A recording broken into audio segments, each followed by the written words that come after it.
I have a truly remarkable story for you. I mean, it is mind blowing stuff about the United Nations.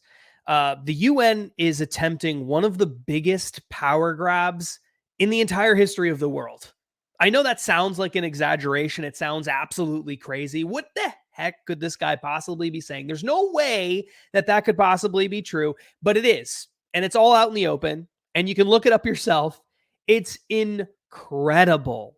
And I want to dive into some of the details of that today. And really, I want to do a much longer video series about this crazy plan called Our Common Agenda by the United Nations. But before I get into that, I want to introduce myself. My name is Justin Haskins. I'm the director of the Socialism Research Center at the Heartland Institute, a New York Times bestselling author, a guy who's been on TV and radio hundreds of times and briefed lawmakers on key important issues and given speeches at huge conferences like CPAC and LibertyCon and all of that. But something that I've never done, something that's never happened in my career, is I've never had my own YouTube channel.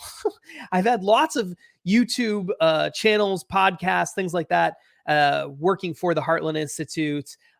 Stopping Socialism TV is fantastic, by the way. If you want to check out Stopping Socialism TV, you can find all sorts of work that I've done there with this great guy, Donnie Kendal, and Jim Lakely, and a whole bunch of other people over at Stopping Socialism TV, Chris Talgo.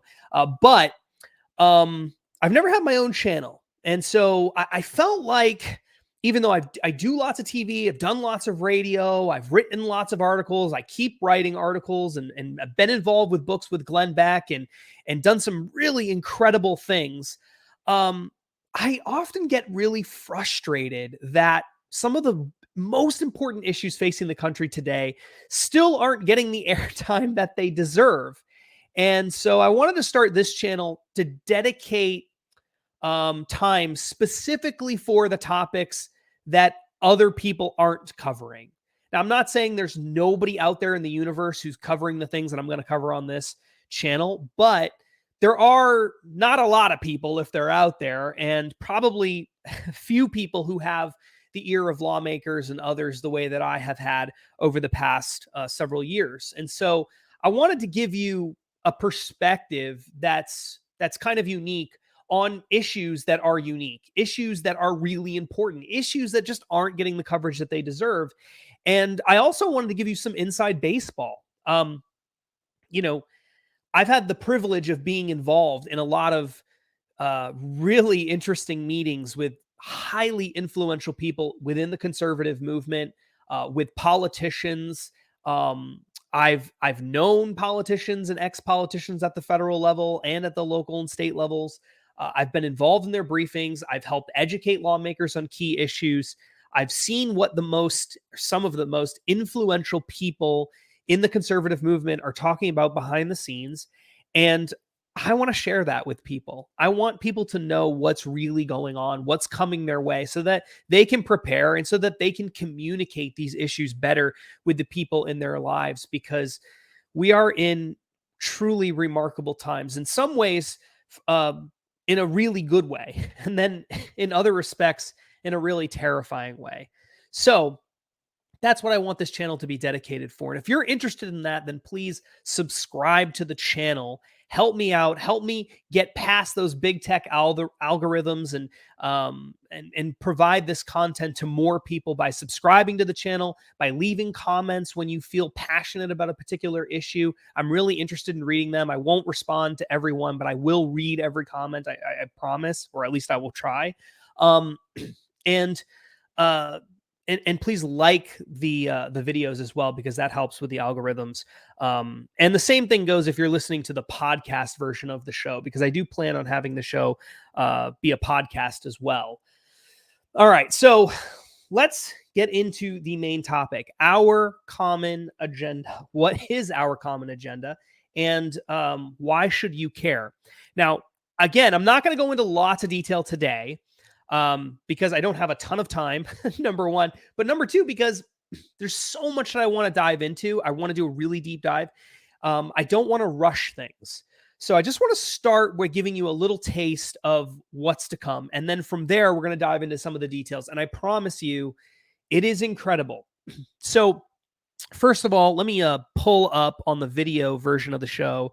Let me pull up the website from the United Nations, Our Common Agenda. That way you can see for yourself. You don't have to take my word for it. You can do your own homework here on the fly. Our Common Agenda is, according to the United Nations, the Secretary General's vision for the future of global cooperation. It calls for inclusive, networked, and effective multilateralism to better respond and deliver for the people and planet, and to get the world back on track by turbocharging action on the Sustainable Development Goals. That's going to be really important to understand. The Sustainable Development Goals are sort of the big picture goals for the United Nations, and some of them are really good, and some of them are really bad and dramatically increase the power of the United Nations. They centralize power and centralize wealth in the hands of international institutions and other things. So, parts of the Sustainable Development Goals, or SDGs, as they're often called, shorthand, are good, but a lot of it is also not good. And if you think back to agenda, perhaps you've heard of Agenda 21 or Agenda 2030. Both of those were SDG agendas. Those were Sustainable Development Goal agendas. Well, our common agenda is part of that. So it's part of the Agenda 21 movement platform, so to speak. It's an expansion of it. It's part of the Agenda 2030. It's bigger than that, though. It's so much more than the things that you've heard before. And in the wake of COVID-19, you can see, and all of the crazy stuff that happened during the COVID-19 period, and the government lockdowns, and all the big, massive trillions of dollars in spending globally by governments, and the war that's going on in Ukraine with Russia, and all of this craziness, the United Nations decided it would be a good idea to put together this Our Common Agenda to try to dramatically expand its own power, and also to promote all kinds of goals and programs that are favored by elites. So another thing that the website says that I think is really important is that the Our Common Agenda, which is a report, by the way, that's 80 something pages long, outlines possible solutions to address the gaps and risks that have emerged since 2015, calling for a summit of the future. That's another really important thing that will be held in 2024. Okay. So, what is this Our Common Agenda? What is the United Nations suggesting that we do? There are 12 key proposals that are part of the Our Common Agenda platform.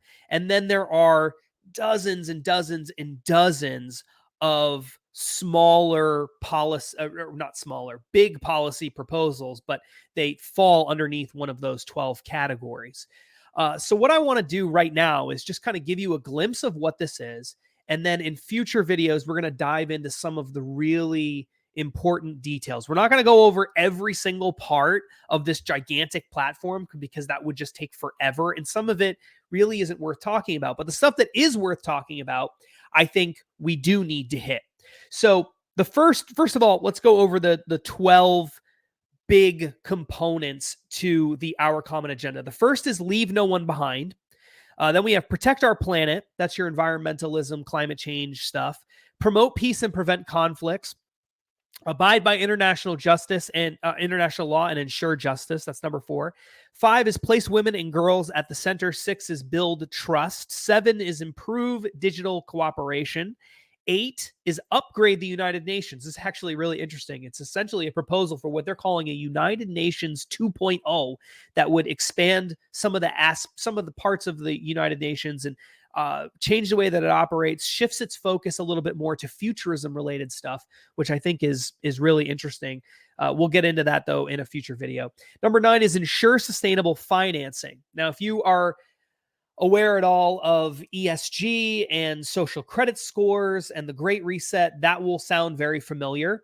Category number 9 is where a lot of the Great Reset ESG stuff is being housed in the Our Common Agenda platform. It is part of it without any doubt whatsoever. In fact, in the official Our Common Agenda report, they specifically say environmental, social, and governance metrics at one point. They talk about that in particular and highlight how it's really important for businesses to change the way that they operate, to change what their focus is, to make it more focused on ESG and things like that, and how they're really happy that these big financial institutions, they don't mention BlackRock specifically, but that's what they're talking about, are pushing this ESG agenda globally. Number 10 is boosting partnerships. That's things like stronger engagement between the United Nations system, international financial institutions, and regional development banks. Again, this is actually all tied into the Great Reset stuff. If you've been following the work that I've been doing with Glenn Beck on that, then none of that will sound surprising to you. Number 11 is listen to and work with youth. That's really interesting. They're going to have all of these United Nations youth platforms and programs and all kinds of other stuff.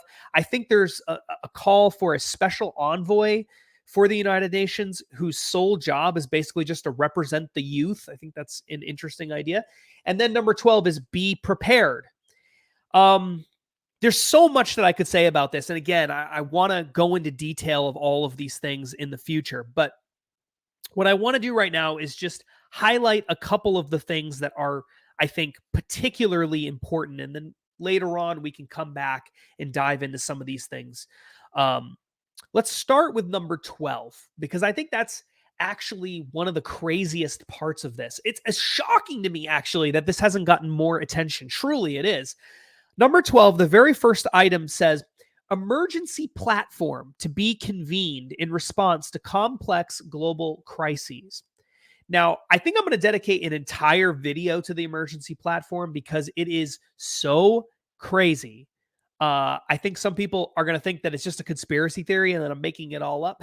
But basically what the emergency platform is it's a call from the Secretary General of the United Nations, the head of the United Nations, to have member states vest in the United Nations a special emergency power when there are global shocks, as they call it, which could be all sorts of things like another pandemic, for example.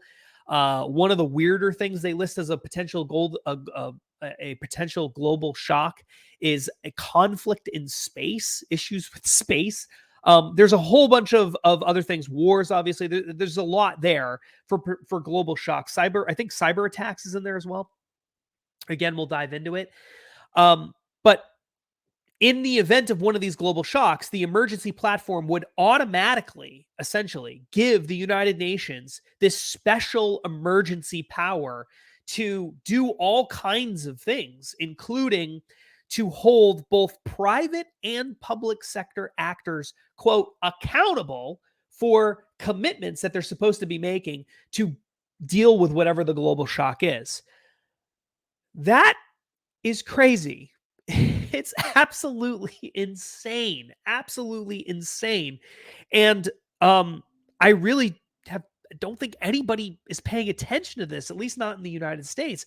But this emergency platform is the stuff of it's just the stuff of nightmares. It's the kind of thing that conservatives and it's the kind of thing that conservatives have been warning about for a long time, and that people have kind of jokingly said, oh, it's, only conspiracy theorists believe in this kind of thing. But I mean, the evidence is overwhelming that this is what they want. And they say things in their call for an emergency platform. They dedicated an entire publication just to that one issue, where they say things like, the United Nations is the only one that can deal with a global shock like this. So that is really an incredible, incredible proposal. And by the way, that proposal and many other proposals as well have already been formally endorsed by the Biden administration. Did you know that? Did you know that the Biden administration has already formally said that they support the emergency platform, giving the United Nations emergency powers in the event of a global shock automatically?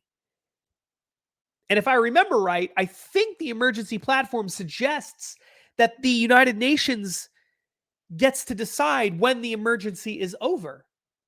Now, maybe I'm misremembering that, but I don't think so. We'll bring that up again in a future video. But Absolutely just incredible stuff. Just incredible, incredible stuff. So the emergency platform, really, really important. Under Protect Our Planet, number 2, if you're watching the video, it's all the way on the left-hand side of the screen here. There's commitments in here to go to net zero emissions by 2050 or sooner. That would, in effect, destroy the Western economy, by the way. But that's a whole nother issue. Declarations of climate emergency and the creation of a right to a healthy environment. Now, you can imagine, I'm all for healthy environments, okay? I grew up in the middle of the woods. I love nature. I go out hiking and all fishing and all that stuff. I'm going on a fishing trip tomorrow. I love, or not tomorrow. Yeah, no, not tomorrow. In a couple of days, I'm going on a fishing trip.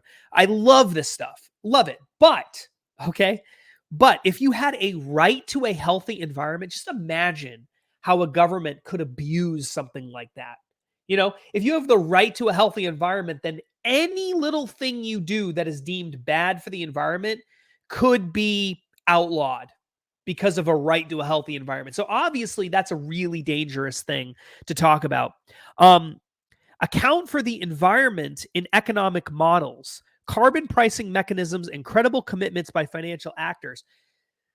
That sounds really boring, but that's actually incredibly important economically. What it means is, let's tie environmental degradation, taking of resources, use of fossil fuels, use of other forms of energy. Let's put basically fees or taxes or fines or other kinds of financial penalties. Let's build that into the price of all these things so that people are less likely to use the things that are the right now more affordable forms of energy, the more affordable natural resources and things like that. Let's make them more expensive on purpose so that people are less likely to use them, so that they use other things that they're not likely to use, right? Currently, because they're more expensive. So let's make, instead of making those things more affordable, let's make everything more expensive. That's essentially what this is calling for. And that really is incredible. Not to mention when it says pricing mechanisms and credible commitments by financial actors. Financial actors. Well, if you've been paying attention to the Great Reset and things like that, you know that that involves banks and central banks and other financial institutions using their massive, massive trillions and trillions, tens of trillions of dollars of wealth globally to try to promote changes through the financial system so that you can't go and get a loan in the future for, say, a gasoline-powered car. Even if someone's selling them, you won't be able to buy one because you won't be able to get a loan to buy one, or you won't be able to use your bank account to buy one. And you think that that's crazy. That's openly what banks are talking about. They're talking about going completely net zero throughout their entire business models by XYZ date. Depends on the bank and whatever. It's usually, I think, around 2035, although maybe it's, yeah, I think I want to say it's 2035, but the proposals vary from bank to bank. But that's what this is talking about here. Then they talk about a post 2020 biodiversity framework. Well, what does that mean? Well, there's been international agreements about biodiversity that recently were made, and all sorts of things have come out about this. Basically, what the United Nations and others want to do, the World Economic Forum, the people, the Davos, those are the Davos people behind the Great Reset. What they want to do is they want to create a nature positive economy. And so what that means is it's not enough to just say, well, you know, if you use natural resources, then you need to somehow make up for it environmentally so that you're even. We actually have to start putting nature back into place. We've destroyed too much nature. We need to put nature back into place, and we need to do more of that than we are consuming natural resources. Now, I know that sounds maybe like a good thing because, you know, we care about nature. We don't want the planet to be completely strip mined and destroyed and everything, but it's actually incredibly dangerous economically because people need those natural resources Yes, there's excess. Yes, there's waste. That's true. But people generally need need the natural resources and other things in order to survive, in order to prosper, in order to have higher standards of living. There's a direct connection between the use of fossil fuels and affordable energy and affordable natural resources and technology that allows for us to access those things at a lower costs. There's a direct correlation between that and higher standards of living, people living longer, higher life expectancy, people having better lives overall. So you can't just say, well, we're just going to go nature positive, and then what's your solution to that, right? What do you do about all of the people in developing parts of the world like Africa and India and China that they can't afford to go nature positive? People will die if that happens. So this is a really dangerous proposal in a lot of ways. Another really interesting thing on here that we're going to spend a lot of time on in the future is the Global Digital Compact. That's under number 7 on this list on the website. If you're watching on YouTube, um, the Global Digital Compact will provide the internet basically to everybody. Apply human rights online, which in some cases is a good thing, but in other cases probably can be used to stop freedom of speech and things like that.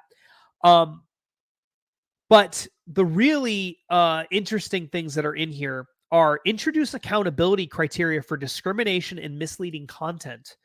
Accountability criteria for misleading and discrimination. What misleading content and discrimination? Now, what does that mean? Well, that means if the United Nations decide that they don't like what you're saying, well, then you can't say it. You have to be held accountable, or the company, the social media company, or whatever needs to be held accountable. We're talking about silencing people. And they're very open about that when you get into the details of the Our Common Agenda report. They want a global standard for what people are allowed to say on the internet. And if the United Nations doesn't like what you have to say, well, then too bad. They also talk a lot about digital commons as a global public good. Um, what does that mean?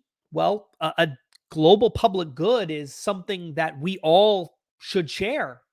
It's essentially a call for collectivization of certain aspects of the digital commons, which means basically the internet and a lot of the things that happens on the internet. So really, really crazy, interesting stuff there as well. Um, there's a whole lot of other stuff we could get into. ESG is on here, a renewed social contract, which is really interesting. A new era for universal social protection. This is under number 1. Universal social protection, including healthcare and basic income security. That's a call for universal social protection is a call for universal healthcare. So potentially government run healthcare all over the world. And healthcare and basic income security. Basic income security means like a basic income program. It means just giving people money just because, right? So some really socialistic left-wing policies embedded within this as well. So look, tons of information here. We're going to be spending a lot of time on this over the next several weeks, dealing with the various aspects of our common agenda so that you can understand what's coming our way. And this is the last thing that I'll say about this before we wrap up. The really crazy thing about our common agenda is it's all leading towards this summit for, a summit of the future, which is going to be held in 2024. There is actually a roadmap. See if I can pull it up here on the website. Yes, here it is. Road to the Summit of the Future, where it very clearly outlines what the game plan is for our common agenda. And you'll see that it says that in 2022 to 2024, we're going to have a Summit of the Future, which is going to take place. The actual summit is going to take place in 2024 in September. September 22nd to the 23rd. And at that, there will be a pact for the future, an action-oriented pact for the future, which is going to contain a lot of the stuff that's in this Our Common Agenda is going to be signed by the heads of state of government at the summit, showcasing global solidarity for current and future generations. This comes directly from them. So notice that it says an action-oriented pact for the future will Not could, not may, not maybe, not I don't know, I hope so, but will be endorsed by heads of state and governments at the summit, showcasing global solidarity for current and future generations. So this is the plan. The plan is published online. It's not a secret what the plan is. It's published online. A summit for the future is coming in September 2024, where a pact for the future is going to be signed that includes a lot of the crazy stuff we talked about and a whole lot of other crazy things we didn't have time to talk about in our common agenda, including the emergency platform, which gives the United Nations emergency powers over much of the known world in the event of a global shock. Doesn't that terrify you? I mean, it sure as heck terrifies me. I don't know. Maybe I'm just crazy. But anyway, we're going to dive into all of this in future videos. But until then, we're going to sign off for now. Please subscribe to the channel. Please share this content. Please let your friends know about this Our Common Agenda. Do your own homework. Do your own research. Learn this stuff for yourself, because it's going to change the future of the world potentially. And if we're not prepared for it, in particular, if we're not talking to people who are decision makers and influentials and letting them know about what's coming down the road, because I can tell you, most policymakers have no clue, never even heard of this. If we're not prepared and we're not informing them, well, then this is going to happen, because the Biden administration, as I said earlier in this video, is already behind this 100%. All right, enough terrifying people for today. We're going to get back to it. Thank you so much for watching this video. Feel free to follow me on social media at Justin T. Haskins on Twitter and Facebook and various other social media platforms. And until next time, please, please, please stay free.